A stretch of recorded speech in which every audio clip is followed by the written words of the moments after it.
Oke, selamat datang di presentation One Tech yang ke-17. Di sini gue mau bahas hal yang penting banget, yaitu hair, ya.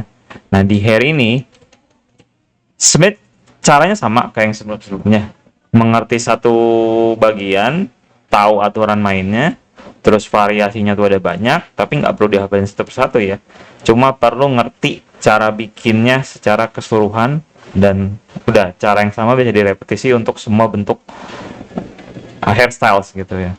Nah, lu bisa lihat sendiri hairstyle tuh ada banyak banget. Ada yang buat cowok, ada yang buat cewek, dan itu bener-bener nggak ada batasnya ya gitu. Jadi daripada lagi-lagi lu ngapalin satu-satu, mending caranya ngerti, terus lu cari hairstyle yang mau, udah dimasukin aja ke gambar lu gitu. Sebenarnya kayak gitu aja sih ya, kayak gitu. Nah, di sini gue mau point out apa yang perlu diperhatikan dari menggambar hair itu ya. Nah, di gambar hair itu ada komponennya, sebenarnya ada bangs nih. Itu nggak selalu ada gitu ya. Misalnya kayak kayak misalnya ini juga bangsnya juga nggak terlalu banyak. Ada juga sih tapi ya gitu. Nah, komponennya tuh ada bangs. Habis itu ada ini rambut di sampingnya nih. Habis itu ada belakangnya nih gitu. Pokoknya pinter-pinter ngebedah aja gitu.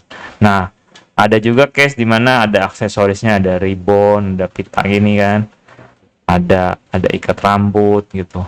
Jadi perhatikan aja komponen-komponennya dan variasi-variasinya. Tapi sebenarnya semua caranya sama aja sih gitu. Dan ingat, di gambar hair itu kita tuh nggak ngelihat hair sebagai helai per helai gini ya. Sekalipun kenyataan di dunia nyata memang helai per helai gini, tapi kita akan lihatnya itu sebagai shape yang utuh gitu ya.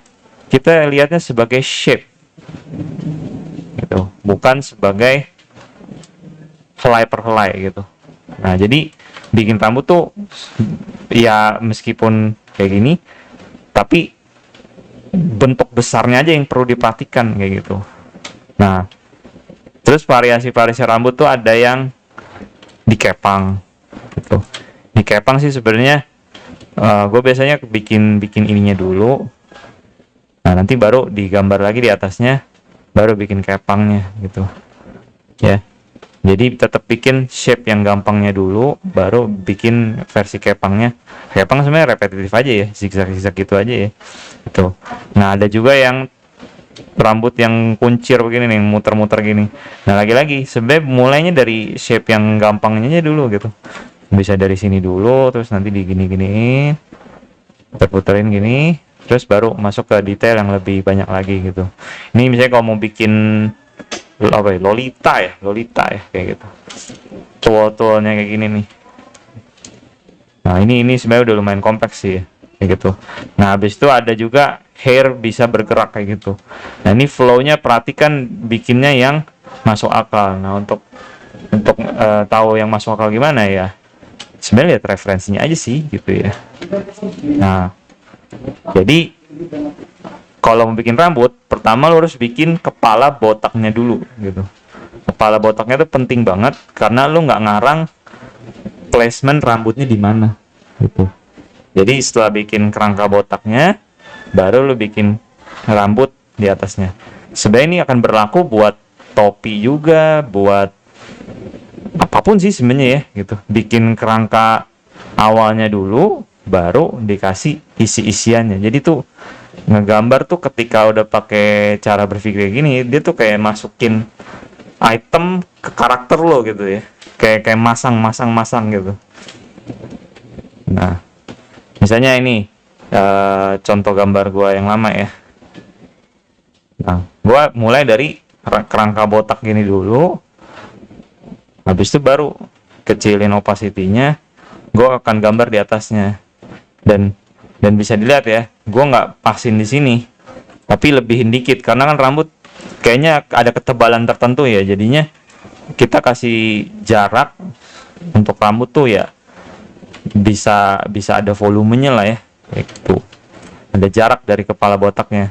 Tapi kalau kepala botaknya kerangkanya tuh udah jelas kita bikin, kita tuh nggak akan lost track ya untuk nebak-nebak kayaknya ini di sini deh, kayaknya ini di sini deh, kayaknya ini di sini deh gitu.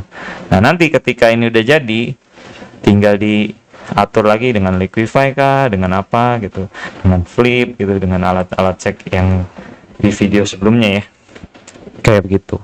Jadi hair satu cara untuk semua hairstyles kayak gitu. Ini kita masih ngomongin drawingnya aja ya, belum sampai coloring kali ya.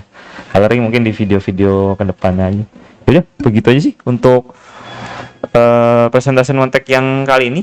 Gue pengen jelasin bahwa rambut tuh approach gue kayak gitu, dan mudah-mudahan cocok juga buat lu coba gitu. Apalagi yang belum ya? Oh, gue lupa jelasin ini. Rambut tuh punya user-user, ya, user-user. User-user itu sumber rambutnya ya. Nah, jadi semua flow rambut itu ada sumbernya, dan flow-nya tuh bakal ngikut dari situ, kayak gitu. Ya kalau diikat ya nanti dia bakal narik gini. Sebenarnya semua logik aja sih gitu. Terus kalau diikat gini ya dia bakal ini. Jadi rambut tuh semua punya flow dan sumbernya. Nah, ini sumbernya instead of di tengah sini, dia sumbernya tuh di sini ngelengkung gitu. Ya seperti rambut Sasuke sih. Iya. Oke, seperti itu udah kayaknya udah semua ya. Oke, terima kasih sudah menonton. Semoga bermanfaat. Sampai jumpa di video berikutnya. Bye bye.